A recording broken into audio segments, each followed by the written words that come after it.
Hello, listeners. Nina here with this week's sponsor.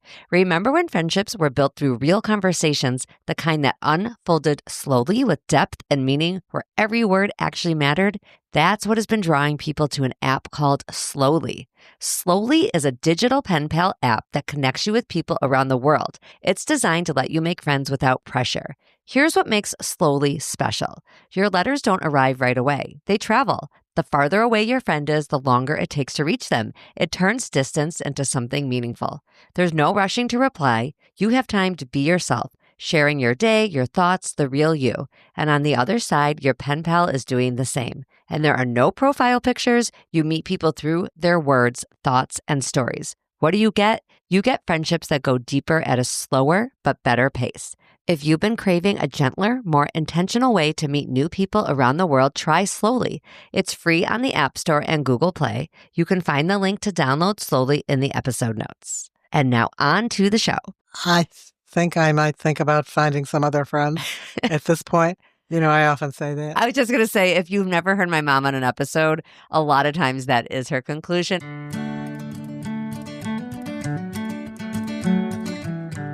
Welcome to Dear Nina, Conversations about Friendship. I am your host, Nina Badzin. I have been writing about friendship for over a decade, podcasting about it for over 4.5 years. I am here with my mom, Kathy Sackheim. We are in my office in Minneapolis. My mom is visiting me from Chicago, and I'm trying to have us record in the same studio. We've done it in the past, but it was a while ago. This is definitely challenging my tech skills, but I'm proud. Mom, are you proud? I'm very proud of you. We just did multiple test runs, and we think it worked, and we're just hoping for the best. Normally, I record virtually with people, so it records very nicely on its own track, and you don't need to know all that, listeners, but I'm just telling you, when you change up the tech, it's confusing. All right, we are going to do a bunch of letters today. I have all these letters that have been piling up in the Dear Nina inbox. People write me anonymously. To remind you, you can write to me anonymously, and that link is in the show notes, where you really don't even need to make up an email address or go to all these lengths to make sure I don't know who you are. The form does not require an email address. So I truly have no way to know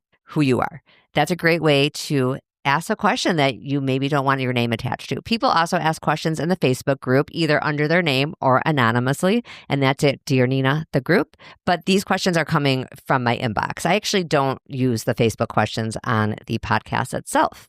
Mom, here we go. By the way, everyone, she has seen these for the very first time. I have seen them at least once because I filed them into my inbox at some point, knowing that I would do another question and answer episode, kind of like a rapid fire. We're not going to spend a ton of time on each question. And I have a lot of short questions, which is nice. Those of you who are writing in, I just got to say the shorter, the better, because if they're very, very long, it's very hard for me to use them in the podcast. One last thing before we start, when I get a very long one, if it's one I think would be applicable to a lot of people, I do use those once a month at dearnina.substack.com. Those are the newsletter ones, and I have been quoting my mom in those for at least over a decade. Right, Mom? Right. Every so often, I'll send her one and say, all right, we need another generation's opinion on this. And I actually think this is a great one for my mom to answer with me. Dear Nina, I'm planning my 50th birthday party, and 3 of my friends from college live out of town. What are realistic expectations about them flying in? If I'm being honest, I would be disappointed if they don't come. And I do try to show up to all of their celebrations, but I also know it's not easy.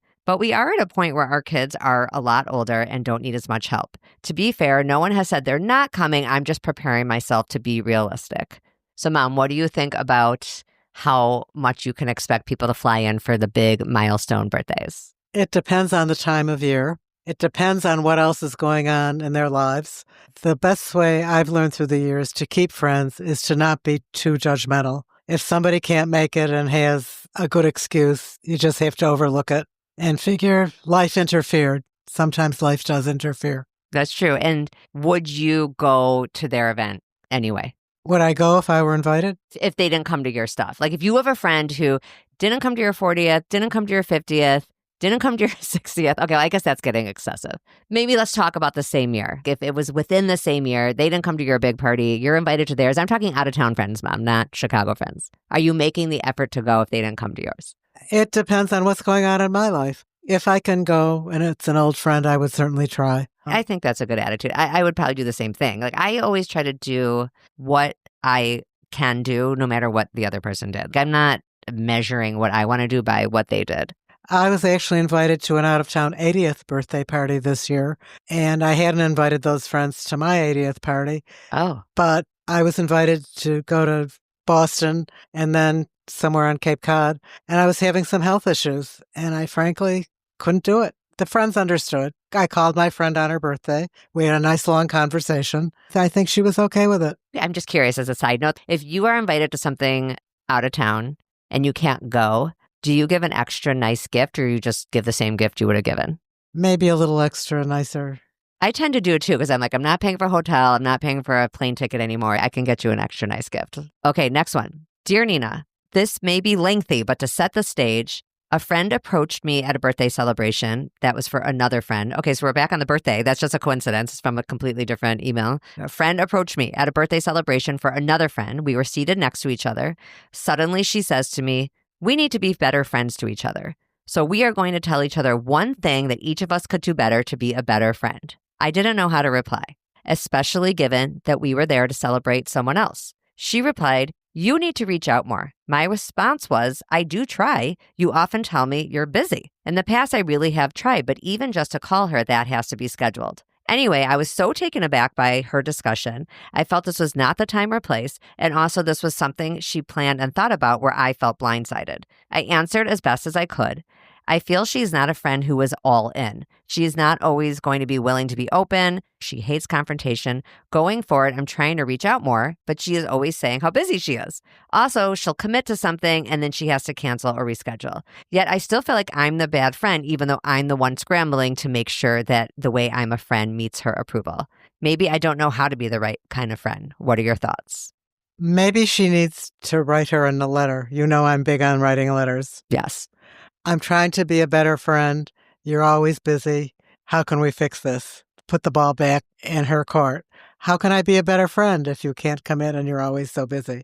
Yeah, I think that's fair. And I wish I knew what she said, what was like her one thing. And maybe she did say that. Maybe she said, you're always busy, but we don't know because she didn't tell us what she said back. But that is a really interesting situation. Can you imagine sitting at someone else's party or really anywhere, even if you were at a one-on-one coffee with somebody? I think it would be very jarring if someone said with no notice. I think it's different if someone says, can we get together? I really want to talk about our friendship. Okay, now you're coming mentally prepared that there's going to be a hard discussion. But to be blindsided like that, to have someone say, we're going to each name one thing that we don't like about each other. There are many times in life when we're blindsided, unfortunately, and you always think much later of the rejoinder that would have been appropriate. It's just an example of that. Well, something I say to people a lot is not every friendship is worth saving. She is not required to fix this friendship. And she asks at the end, maybe I don't know how to be the right kind of friend. I mean, it's possible she doesn't know how to be the right kind of friend to this person, but we get to have all different kinds of friends. As you know, Mom, I'm not big on telling people to end friendships. I really think that's unnecessary. A lot of the time we can sort of move them to an outer layer a little bit, but especially if you live in the same town, it's an unnecessary drama to add to your life. But I don't know that our letter writer needs to turn herself inside out to be the right kind of friend to this person. It sounds like she does the thing the friend's asking, and if the friend's never available, I mean, how much is she supposed to reach out? All right, let's move on to the next one. Dear Nina, there's been a lot of in-group fighting lately in my group of friends. Most of us are in our upper 30s. We're a group of 5, but lately it's been feeling like Survivor. A lot of alliances. Usually it becomes 3 and 2. I know there are side texts. I'm part of the circle of 2. I feel silly even writing this like I'm 13 again. I know groups ebb and flow, and I know we're all in it. 4 of us have kids. 1 person doesn't, but is trying. And I think we are just tired between marriage, kids, jobs. Do you think it's normal in a group to have these 3 that are always doing something and then 2 that are doing other things? And just what are your thoughts about that? Are people objecting that they're not doing everything as a fivesome? That's what I'm gathering, or it feels not cohesive or something. What I'm gathering is that the 3 are probably talking about the other 2, and the 2 are, it's something like that's what I'm reading into it. What about you? I think so. I think I might think about finding some other friends at this point. You know, I often say that. I was just going to say, if you've never heard my mom on an episode, a lot of times that is her conclusion. And at my live show, she said that we did in the live show over the summer in July, last summer, which was in Chicago. I was able to quote my mom on one of the questions we answered, which actually was about friend groups as well. Different question, but it was also about a friend group. And I think that was your response, like time to find new friends. I think that you're more willing to say that than I am sometimes. And sometimes you're right. Sometimes that is the answer. It's just I hear from so many people who struggle to make friends. And I know it is not that easy. I know you know it's not that easy too, but I really hear how not easy that is. So I'm not so quick to say give up. But yeah, you also shouldn't, like we said on the last question, turn yourself inside out to make something work that might not be working. Or she said she's one of the twosome and maybe she's feeling like left out from the threesome. The other choice here is to not worry so much about what those three are up to and just accept that we don't always have to do everything together. I'm not saying to give up the 5. I'm saying maybe she needs to add number 6 and number 7. Let the 5-some be less important in her life. Oh, that's such good advice. So you don't mean 6 and 7 as part of the group, but like have a couple other friendships that are outside this group.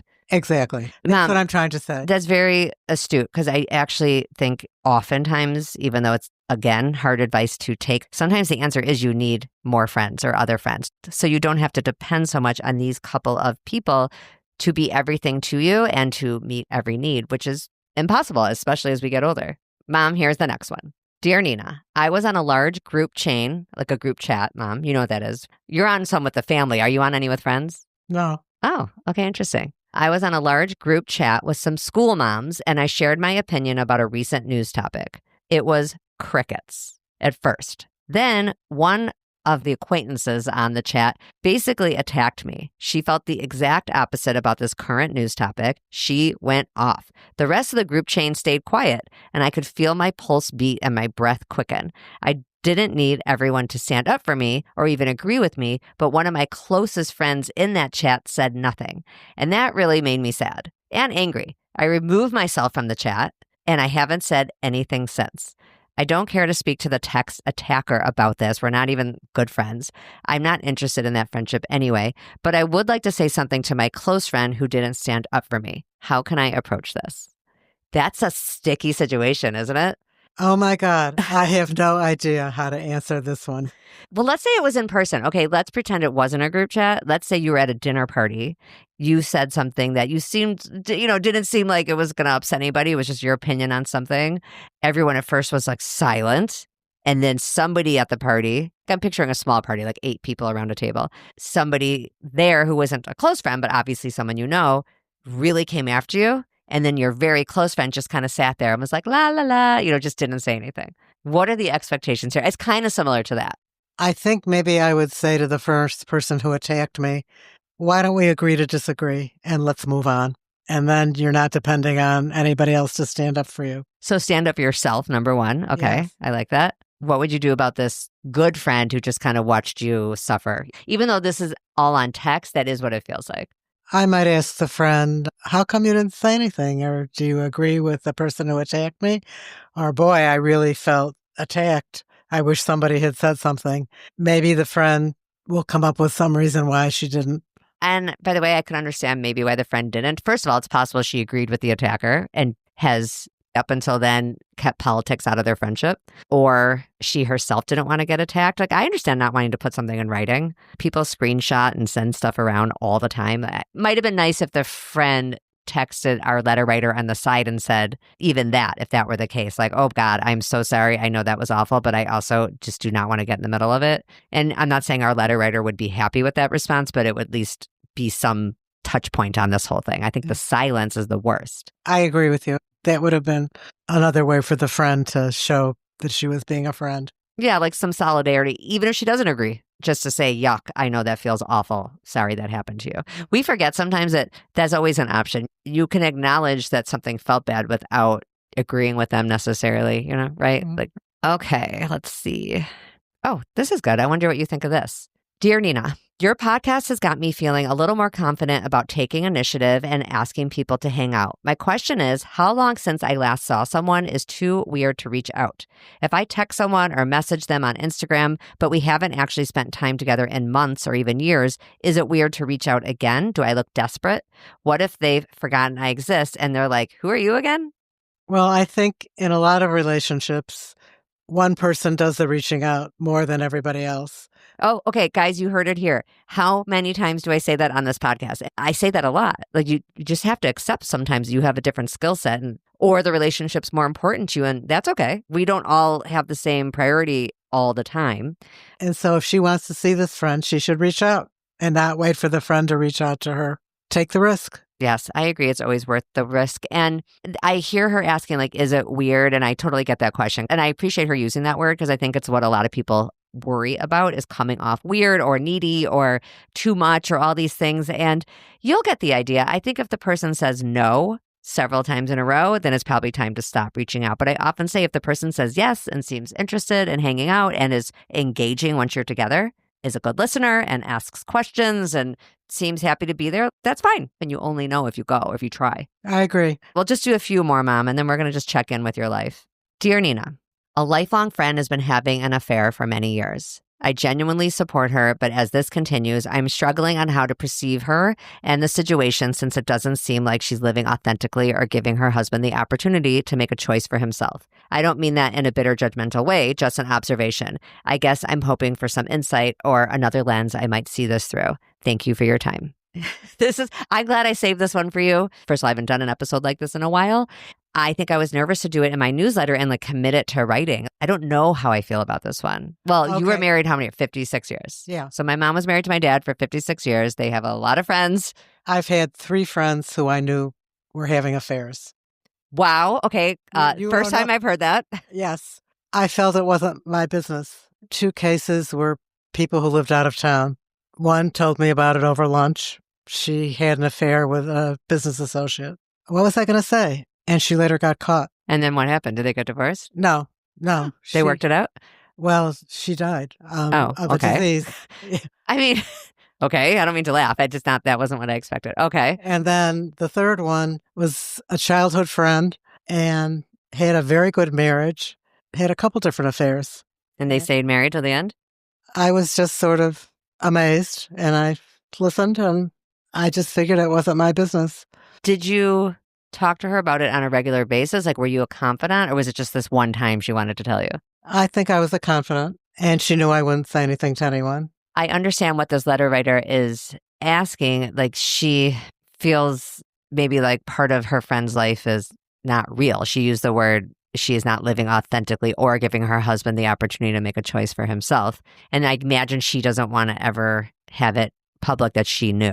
It is a lot to ask of a friend. I mean, that was nice of you, I think, to be a confidant for your friend, but I also think it was a lot for your friend to ask of you, in my opinion. I didn't see it that way. This person who wrote the letter is standing in judgment.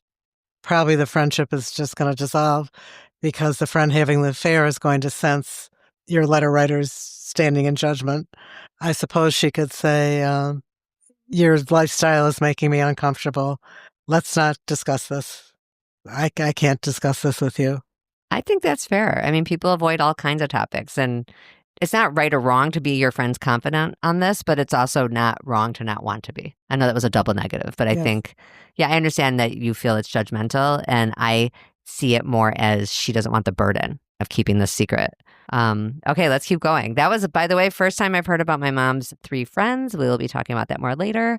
Okay, Mom, that was so nice to have you here to answer these because sometimes these letters pile up and I start to feel pressure and I feel bad if people aren't hearing from me. I cannot possibly answer them all, but this was a nice way to get through a bunch. And you're so no nonsense and to the point that it's nice to have you here with it because you say it, your answers in such a definitive way. And I'm like, okay, good. I can add a little bit and we can move on. Have you always felt like you just know your opinion on something that quickly? I tend to be terse. That's a quotable. At this point, I've had a lot of friends. As a teenager, I had difficulty learning to be a friend and made a lot of mistakes, and I think I learned from them. I find the best way to be a friend is to not be judgmental and just try to go with the flow as much as possible. Yeah, you actually are a really nice mix of you know what you think, you're pretty sure about your opinion on stuff, and at the same time, you really do go with the flow. You're easygoing. You don't impart your opinion on others. I think that's what it is. Like, you know what you think, but you're not going to make a big deal about it. Yes. Mom, we're going to go another direction. Now that I have you here at 80 years old, sitting in my studio, is there anything new about friendship that you feel that you want to share with my listeners? You're talking generally to people who are younger than 80. One thing I've noticed since I've turned 80, a number of my friends are older, 83, 84. I have a friend who's 87. At this age, people are starting to have physical problems that they didn't have before. Thank goodness for our friends that we can be supportive of one another. Can't run around the way we used to.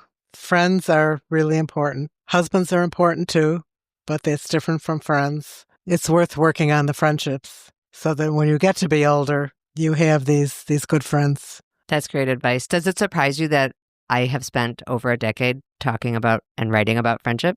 At this point, I'm kind of used to it. And it's a worthwhile topic because thank goodness for our women friends. Yeah, and you've always said that, like that it's important. Mom, the last issue I want to address has to do with something that comes up all the time. Comes up in topics people pitch me about, but I didn't feel they were necessarily the right guest. The right guest is my mom. And the topic is your romantic partner, your spouse? It doesn't have to be a spouse, Mom. It could also be just a significant other of some kind that you're dating. What do you think when people refer to that person as their best friend?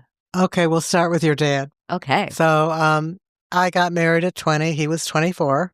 In many respects, he was my best friend.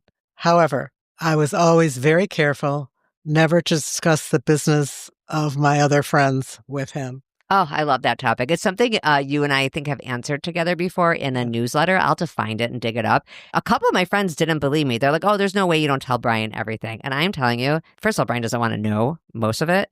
And I don't want the pressure of him having to remember what he's supposed to know. I really don't. And I maybe learned that from you. Well, years ago, a friend of mine, it's sort of a long story that's not appropriate for this, but she said something at dinner which your dad had the same sales rep as her father-in-law. Her father-in-law had told her something that your dad heard. He told to the sales rep, and it was a whole brouhaha. Oh, yeah.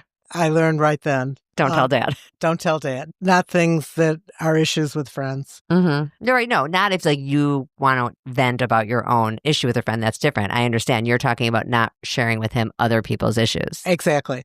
Now, certainly, we talked about our own issues, and we were certainly open about that.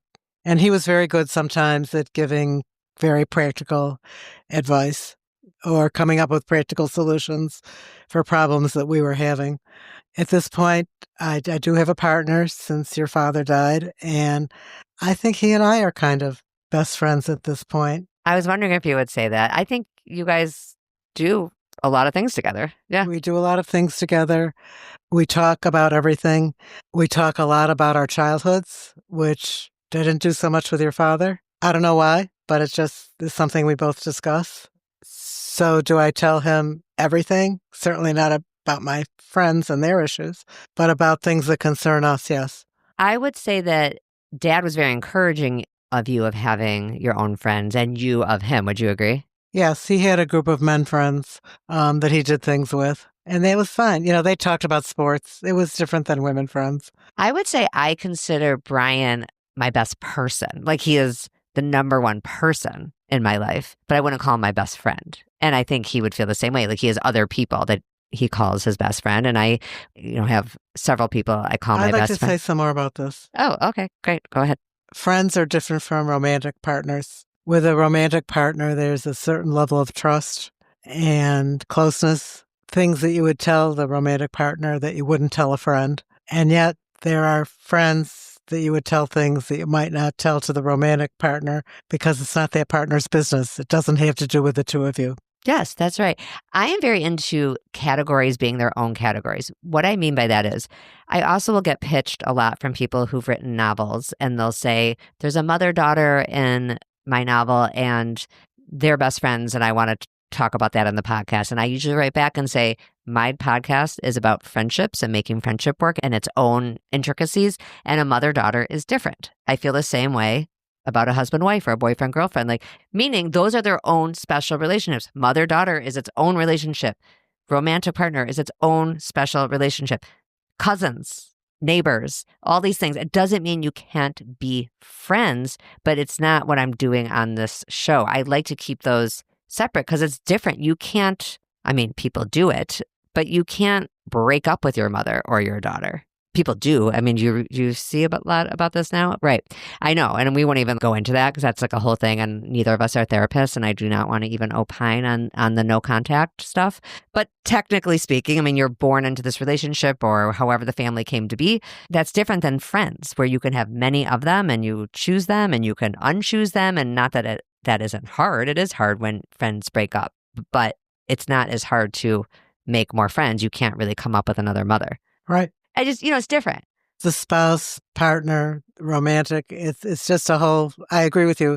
It's a whole relationship unto itself. Yes. And maybe to call it a friendship or call that person your best friend, it sort of messes with the definition of romantic partner and messes with the definition of friend. Those are separate things. They're different. Okay, you're not on social media, but I see videos sometimes where somebody is standing at the marriage altar. They're the groomsman or the bridesmaid, and they hear someone say to the groom or the bride, "You're my best friend." And then it's usually a comedy video. It's like these aren't serious videos. Then it will pan to the bridesmaid or the groomsman, and then they're like, "Oh, thanks. I'm glad I just spent all this money on your bachelorette party and on this dress and on everything, the wedding shower, but he's your best friend. What was I?" And I kind of get that because it's messing with definitions of language. I feel that the romantic nature of a spouse or partner is a whole deal unto itself. The trust and closeness and intimacy, you wouldn't necessarily want that with a friend. Yeah, different expectation. Yeah, that's why I say Brian's my best person. He's my best person. He's not my best friend. These are semantics at this point, but people do ask me about it a lot. Like, can your romantic partner be your best friend? And it's like, I'm not here to tell anyone who can or can't be anyone's best friend. Like, you do whatever you want. I would just advise people to also have close friends in addition to their romantic partner. That's, I think, the bottom line. I agree. We're in lockstep on that. Yeah. Well, that's no surprise. Okay, Mom, thank you for being here in the studio. And I will have all of the other episodes where you can find my mom, Kathy Sackheim, on the podcast. This is probably like her 5th appearance, and she's been in the newsletter a lot. I couldn't possibly link to all of those, but if you ever want to see me answer longer anonymous questions and see my mom's opinion too, she's in a lot of them. Those are at dearnina.substack.com. And once in a while, she pops into the Facebook group, which is at Dear Nina, the group. Mom, why don't you come in that more? I haven't been on Facebook in a year. Oh, wow. My mom's so she's just over it. She is so much cooler than anybody else. That's the truth. You don't waste your time with that stuff.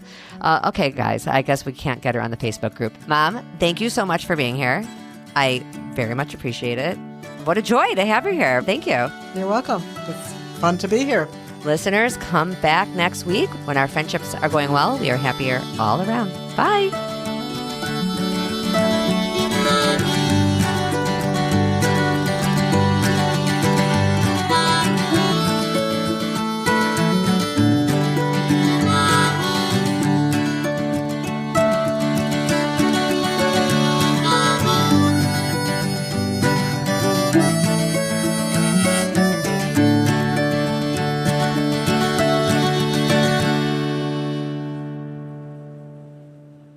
Hello, listeners. Nina here with this week's sponsor.